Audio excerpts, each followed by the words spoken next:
The Galactic Council's war room had seen many strange things over the centuries. Treaties signed in blood, declarations of genocide, even the dissolution of entire species, but nothing quite prepared the assembled commanders for what walked through the reinforced titanium doors that morning. Lena Vorn entered first, her boots clicking against the polished stone floor with the steady rhythm of someone who had long stopped caring about protocol. At 32, she carried herself with the quiet confidence of a soldier who had survived things that would break most sentient beings. Her dark hair was pulled back in a practical bun, and her gray eyes swept the room with calculated indifference. But it wasn't Lena who made the conversation die mid-sentence. It was what followed her. Drakai came first, his obsidian scales catching the chamber's cold light as he prowled forward on all fours.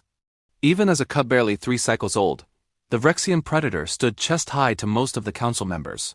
His golden eyes locked onto Commander Theknir, the Kaltorian war chief, and held his gaze until the seasoned warrior looked away. Drakai's lips curled back, revealing rows of serrated teeth designed to tear through reinforced combat armor. Behind him came Sable, her fur midnight black and her movements liquid grace. The Nithray Shadowstalker was smaller than Drakai, but infinitely more terrifying. Her species hunted by scent and sound alone.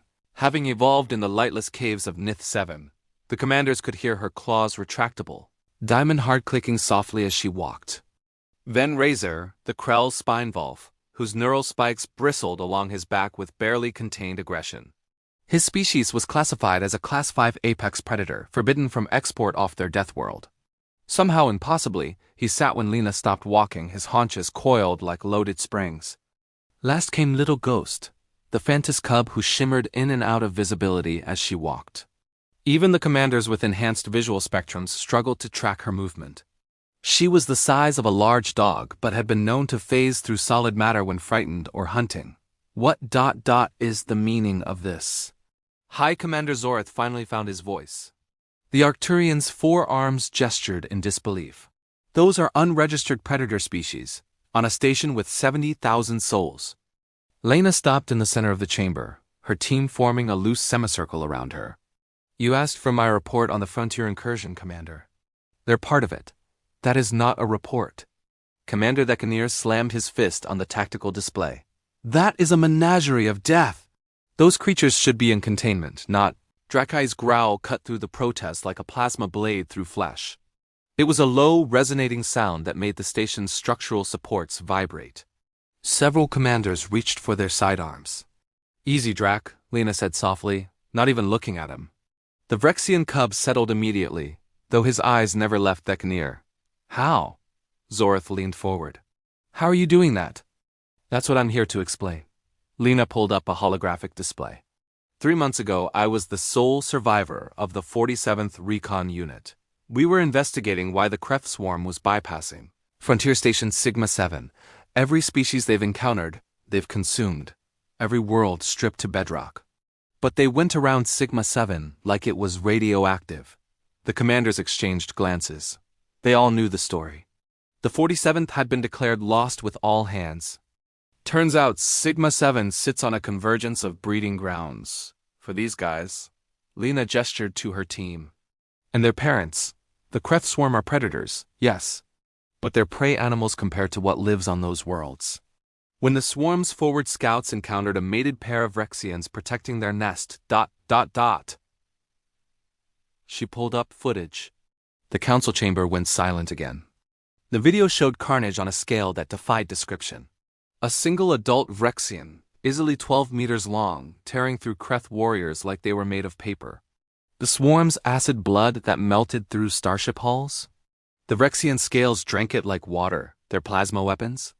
The creature moved too fast, a blur of black death that left nothing but biological debris in its wake. I was dying, Lena continued quietly.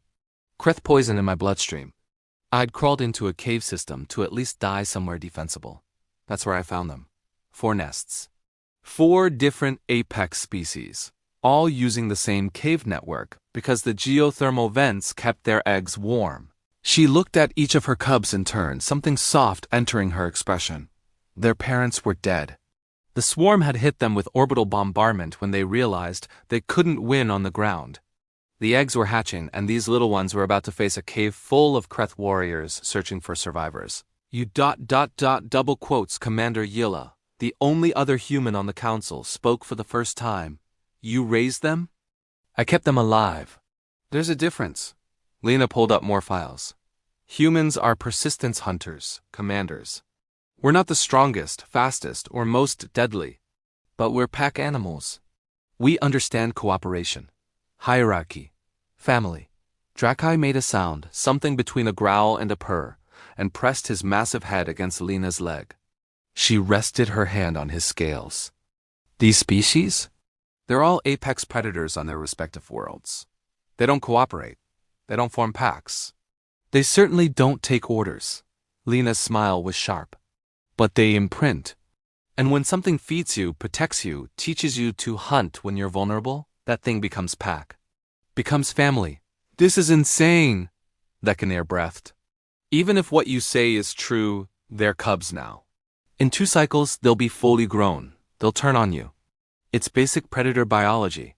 Razor's neural spikes flared, each one crackling with bioelectric energy. The commander's words died in his throat. They won't, Lena said with absolute certainty.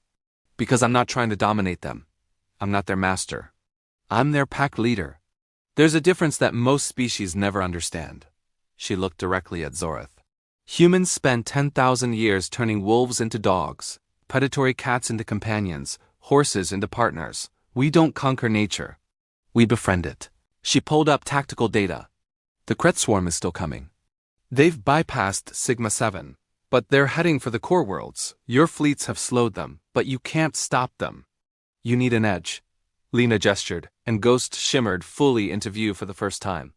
You need hunters who can phase through their ships' hulls. You need warriors who can survive in conditions that would kill your soldiers.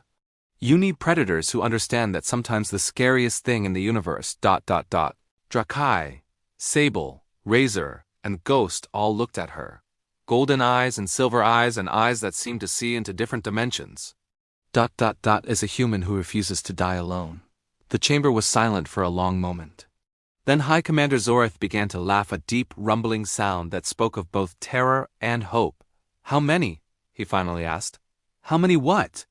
How many more nests did you find? Lena's smile could have cut diamond. Enough to make the swarm wish they'd never left their own galaxy. But there's a condition. Name it. Every handler is human. Every team answers to me. And if anyone tries to weaponize these cubs without their consent, without respecting what they are... She didn't need to finish the threat. Drakai's growl said it all. Commander Zorith nodded slowly. Humanity has always been strange. But perhaps that's exactly what we need. As Lena and her team left the chamber, the commanders sat in stunned silence. Finally, Yilla spoke what they were all thinking. The swarm wanted to consume the galaxy. They never considered that humans would teach it to bite back.